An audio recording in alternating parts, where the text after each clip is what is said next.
Il y a une crise qui, à mes yeux, a démarré en 2005 avec le référendum. Et au fond, depuis, on a un peuple qui est en face d'une technocratie en roue libre. Et tout à coup, le 28 mai dernier, le peuple a dit non.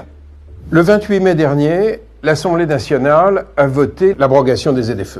Les ZFE, c'était quoi? C'était le tri des voitures et donc des êtres humains. Tout à coup, on se mettait à dire qui avait le droit de rentrer dans les villes ou pas, et on excluait un tiers de la nation. On touchait à la République.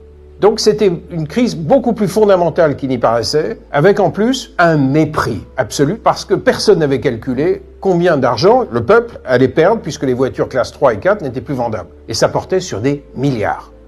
Donc c'était un hold-up des pauvres, organisé en toute bonne conscience par la technocratie.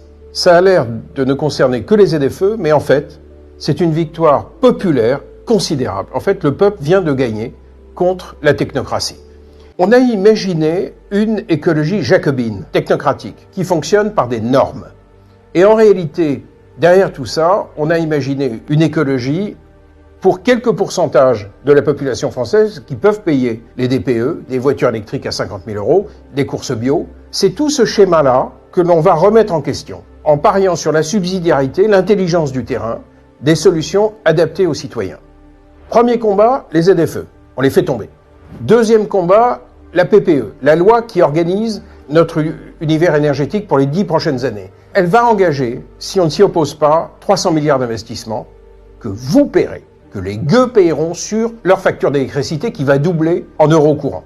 Inutilement, puisqu'on a déjà suffisamment d'énergie décarbonée avec notre parc nucléaire. C'est un scandale absolu.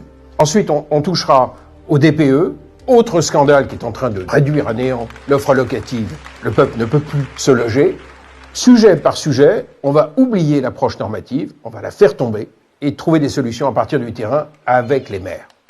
Quand on touche à la liberté des gens avec un appareil normatif, on touche à ce qu'il y a de plus sacré dans notre République, la liberté de nos concitoyens.